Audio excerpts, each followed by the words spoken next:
General Dempsey, you in one of your criteria for determining what we might do militarily, you say you have to ask the question whether the action is worth the cost and is consistent with law.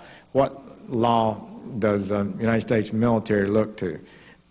Yeah, if I could, since I'd like to address both because they are related. So cost, resources, risk incurred elsewhere by the use of force one other place. So, you know, it's a zero-sum game. We take them from someplace else, we use them for how long, and that's the kind of issue of cost. Is it, and of course in blood and treasure. The issue of legal basis is important, though. You know, we act with the authorized use of military force either at the consent of a government, so we're invited in, or out of national self-defense, and it's a very there's a very clear criteria for that. And then the last one is with some kind of international legal basis, an UNSCR. Wait a minute. Let's talk about an international legal basis. You answer under the Constitution to the United States government, do you not? And you don't need any international support before you would carry out a military operation authorized by the commander-in-chief. No, of course not. That's the second one I mentioned. I just want to know that because there's a lot of references in here to international matters before we make a decision.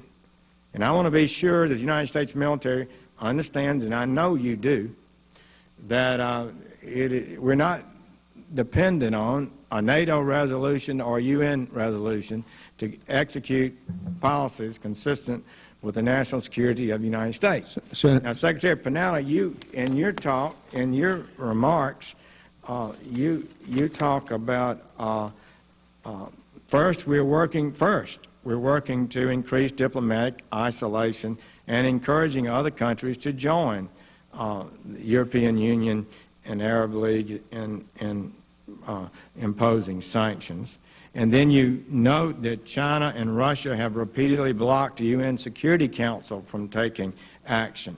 Are you saying, and is the President taking the position, he would not act if it was in our interest to do so if the UN Security Council did not agree? When it comes to the kind of military action where we want to build a coalition and work with our international partners, then obviously we would like to have some kind of legal basis on which to do it, as we did in Libya. Now, some sort of legal basis. We worried about international legal basis, but nobody worried about the fundamental constitutional legal basis that this Congress has over war. We were not asked, stunningly, in direct violation of the War Powers Act, whether or not you believe it's Constitution. It certainly didn't comply with it. We spent our time worrying about the UN, the Arab League, NATO, and too little time, in my opinion, worried about the elected representatives of the United States. Do you think that you can act without Congress and initiate a no-fly zone in Syria without congressional approval? You know, again, our goal would be to seek international permission, and we would come to the Congress and inform you and determine how best to approach this, whether or not we would want to get permission from the Congress. I think those are issues we would have to discuss as we decide what to do here. Well, I'm almost breathless about that, because what I heard you say is we're going to seek international approval, and then we'll come and tell the Congress what we might do, and we might seek congressional approval. No, well, I want to just say to you, that's a big dish. Wouldn't you agree? You've served in the Congress. Yeah. Wouldn't you agree that that's would be pretty breathtaking to the average American? So would you like to clarify that? But I've also served with Republican presidents and Democratic presidents who has always reserved the right to defend this country if necessary.